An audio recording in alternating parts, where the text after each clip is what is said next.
So just give me your perspective on what an entrepreneur needs to do to get money out of you. What an entrepreneur needs to do when they're raising funding in general is to find an impedance match. And so it's not necessarily getting money out of me in particular, because it's a combination of timing. It's certainly you always have to have a fundable business plan, not business plan, I don't like that word, but a business model that's fundable, a market opportunity, and a management team that understands their space and understands what they want to do. Now, that doesn't necessarily mean that when they get in there and start doing it that it'll come out like they imagined it would. It typically doesn't, but they need to be, completely dedicated to those two things, the market opportunity and how they're going to go and address that market opportunity. But the rest is an impedance match. In other words, are they at the right stage for me? I'm an early stage investor. We don't pay extremely high valuations, not because we don't think companies are worth more when they are, but because we are a small venture fund and we like to make our money on the carried interest side. So we like to return our funds quickly. You heard our lunchtime speaker today talk about the average exit for the last 10 years being $70 million. That's absolutely true. And so your fund size needs to be able to make money at exits that are between 70 and say $100, $120 million in valuation. If you back then into percentage ownership requirements that would be necessary to give a 2.5 to 3x net to my limited partners, my investors, then it just flows. It's kind of straightforward math. And so we have to have an impedance match on that in terms of the stage, the valuation, and the percentage ownership. The other thing sometimes we need are a match in the entrepreneur.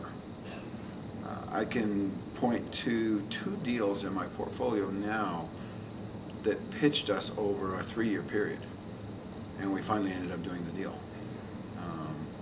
And most of it had to do with, it had to do either with growth of the business or growth of the entrepreneur.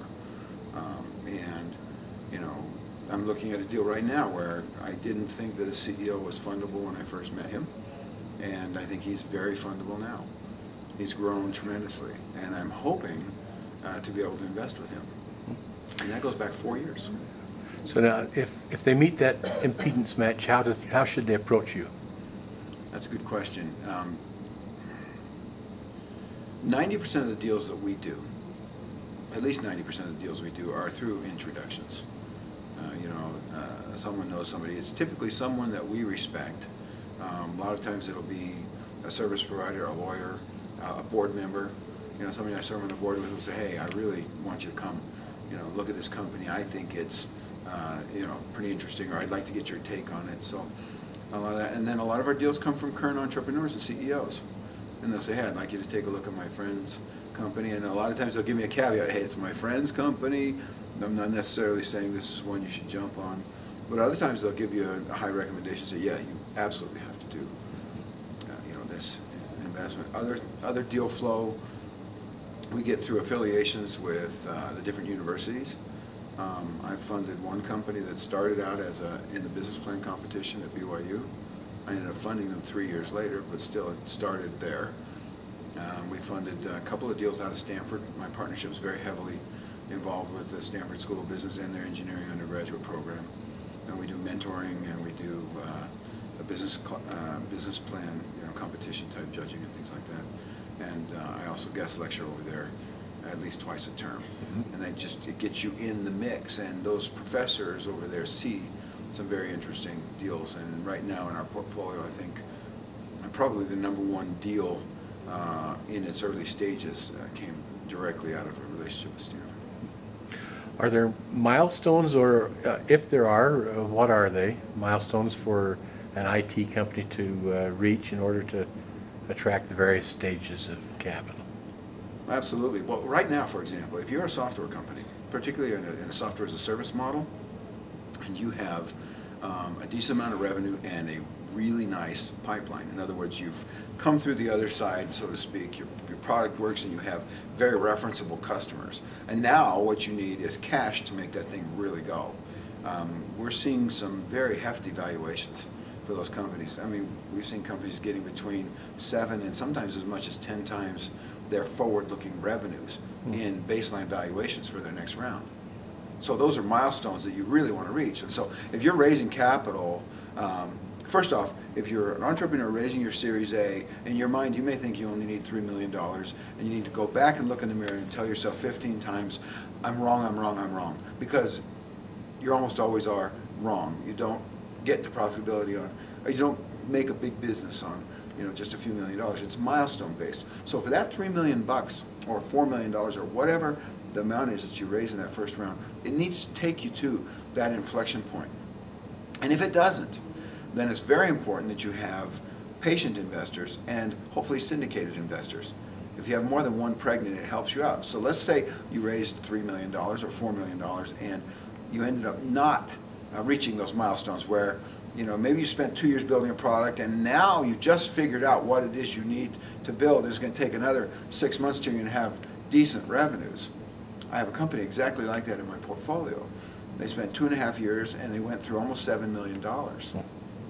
And yet, because they were syndicated, you know, 2 firms that invested in them, we continued to invest right alongside our partner. And it, you know, it was a little painful for us, a little painful for them. And we continued to invest.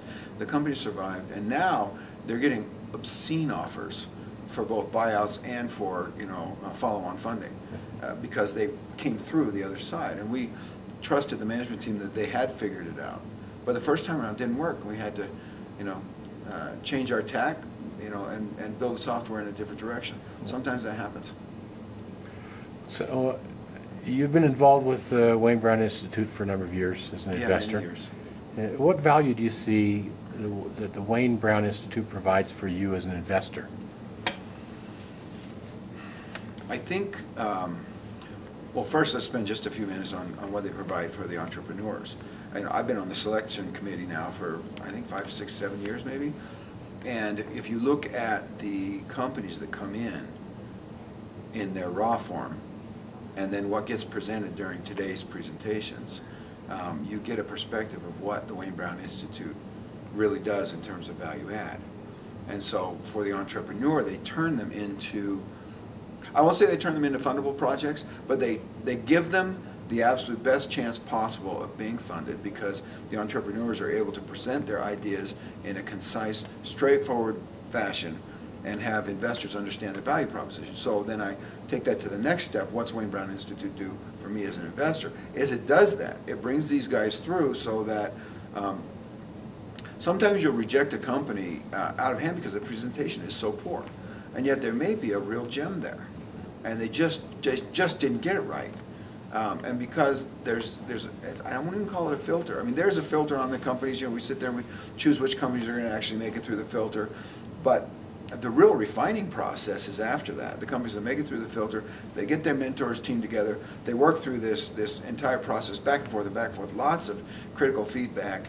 And then they come out with a presentation that's 10 minutes long, and people go, oh, okay, I get it. I think that's of value because as an investor, you're going to get teams that can show their best foot forward. So that to me is the big value.